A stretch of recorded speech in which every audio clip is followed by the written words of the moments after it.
प्रधान जी ई जानला कि पूरा गांव तरसत है इन्हन के कचर कचर कचर कचर ई कुल पूरा पंचोचर हो गए। वो तो पंचोचर हो ही गल हुआ लोग। हम सोचते हैं साल के बाद प्रधानी छोड़ी दे। काहे? अरे मर्दवा इतना पंचायत के फरियाई एकर पंचायत अभी तो एक थे आऊ घच घच घच घच करत करत ओकर में हरारू छोड़ के भागत रहल। हम कैसो रोकनी होके कि नहीं सोमवार के नहीं फरियावे के हऊ का प्रधान जी जौन पानी बोले में 1.5 घंटा लगावेला। अरे वो पानी ना वो टिकट पर बा बोला में भाई बम्बई ना गए। आज तो हम लोगन मतवा बिहाने से द्वार खाँच नौले हुआ 75 पे द्वार में हरारू जाए के प्रधान जी चला ये गर्मी में मरले बड़ा मर्दवा लोग एकदम परेशान कर देले बड़ा। देखा प्रधान जी हम तो एकदम त्रस्त हो गली मन तो करत हके करी खाली तोहार मुंह देख के हम शांत हो जाते। ए प्रधान जी है अब उनके छोड़ा पहले कुर्सी ला बैठा पहले चला फरियावा तू बात। हाँ तो पूरा गांव में नाव कैले बड़े का करी जिंदगी तो जवाल भइल है हमार तो के कहा 6 महीना बुलावत एक दिन नहीं बा। कहाँ पढ़ले हो? महावीर इंटर कॉलेज पहाड़पुर का करबा हो मेरा तोरा तब का तोहार ये कहाँ पाएगी? अरे कहानी बहुत लंबा है बताई तो जानला कि कुर्ता सुरता तोरो यही फराई जाई। अच्छा तो बहुत गर्मी है जल्दी बतावा जला अभी हमके निकले के है। हाँ तला इस समस्या सुना पहले। पहना ले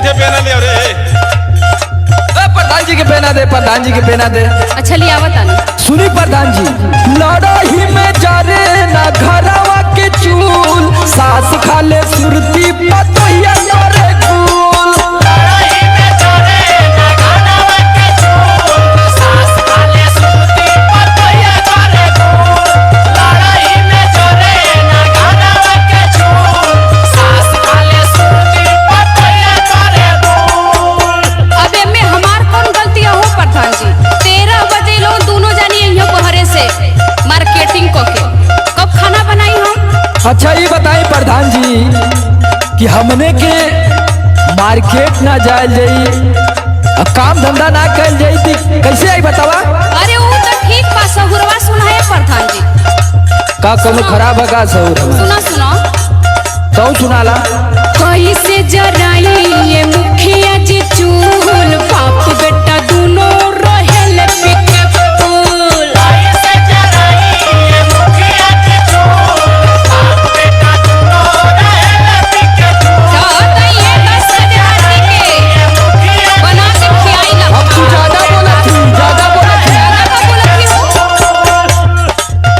अच्छा ये बतावा प्रधान जी हम देखिला कि कबो ई दुअरवा के कोनवा फूल करेले कबो घरवा में देखिला अंदरवा वाले रूमवा में जाके करेले कबो छत्ते पे कबो देखिला कि पिछवरवो जाके गुल करेले यही जब सीखले वही कुल दुनिया भर का मनोज का भौजी जो ना है हाँ जो ढोलकिया बजावा ना हो वो देखिला बड़ी कर्रा करले आजकल इन्हीं के साथे देखे थी कि ज्यादा बनत है। और सुना प्रधान जी इन्हन का कि चाइन खाली दिन में थोड़ी होला रात में गुलथरिया बल्टी कराई पहसूल हंसुआ कुल न चलावनी पटके निकुल अरे मर्डर कह दे कुल। हाँ ये लोग तो बहुत ठीक हो मनावा ना तो उन बकर बकर करे ना दिमाग खराब कर देवा ना। ये नाम कमाया तो का करी हो नाम कमा तू 4 गांव में तोहर हल्ला हो 4 गांव में हल्ला लोग के कर्तव्य से ना हो यह लोग करबे करे ना। अरे कर बस चला ना प्रधान जी ई गुले उल ना दरुओ पावत गटक जाई। ए प्रधान जी हमार दांत तू खला तो गुन्ना करी ला ई सुना ला सुना मरले पाथरिया चलाई के मरले पाथरिया चलाई के मरले पाथरिया चलाई के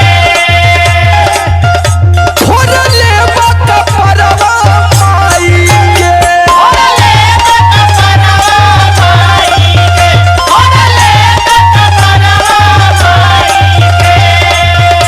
देखा बहन कलिए डॉक्टरी से लेके आने देखा ओकर पट्टी बना ले देखा अच्छा उनकर लौकल हमार गोड़वा टूटल तू ना लौकल ह आई कुल एकदम जियल मुहाल के दिले प्रधान जी।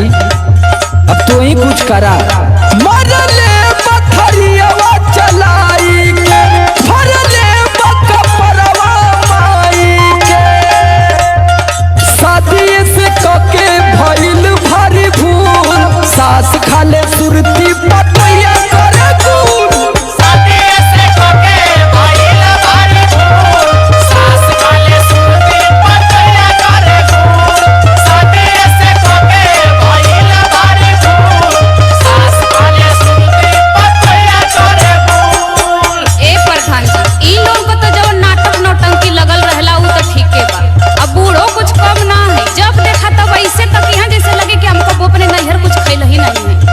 जब से लोग कहियो बूढ़ा का गोड़ दबोले हो अरे दबावत तो रही हाँ? कनी नौटंकी करे तो छोड़ देनी। अरे तू का गोड़ दबेबू काट लेबू पैबू तो हमके तो ऐसा लगत है।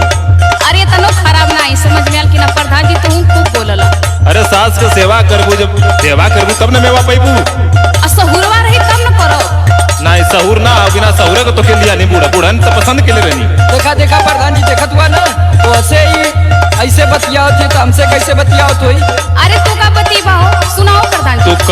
तू कम बोला बाबू पी के राती का दारू तू कह जाने का भट्टी फोड़ दे ले हुआ कंप्लेन गया वही विपत बढ़िया रे।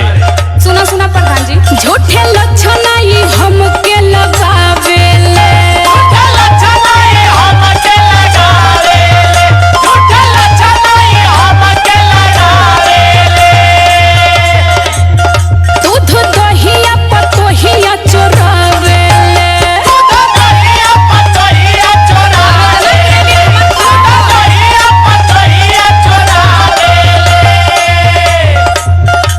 अरे इतना दूध आवाला 7 लीटर चल्ला प्रधान जी 7 लीटर न एक गिलास हमके मिलेला न ही माई के मिलेला। दारू पिए के रोज जुगाड़ हो जाए सांझी कर भैंसिया के अगर 2 किलो चुन्नी खेवता तो भैंसिया वैसे रह। अरे प्रधान जी भैंस कहाँ लगले झगड़ैया गैया लगले आधा किलो दे ले इनकर का ले ले हुआ आधा किलो दे ले खाद तो बल्टिया भर न दे तो कि मुआई के लोगन लगत है मिर्गाय बना दे ले का दूध है। झूठे लक्षण ये हमके लगावेले दूध दहिया पतोहिया चोरावेले समर आलोक बात करब आज खूल बाप बेटा दुनो रहेले पिके फूल आज डराइब ना कोई से आज जाला के पिठियों की मन कर दे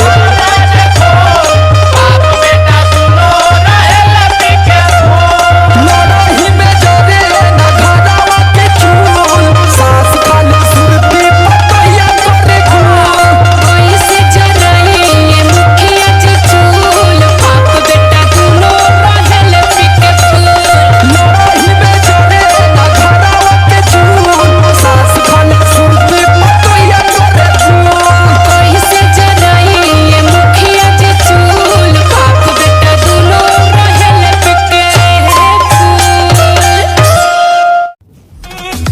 अगर आपने अभी तक हमारे YouTube चैनल में सब्सक्राइब नहीं किया है तो जल्द से जल्द सब्सक्राइब करें और नए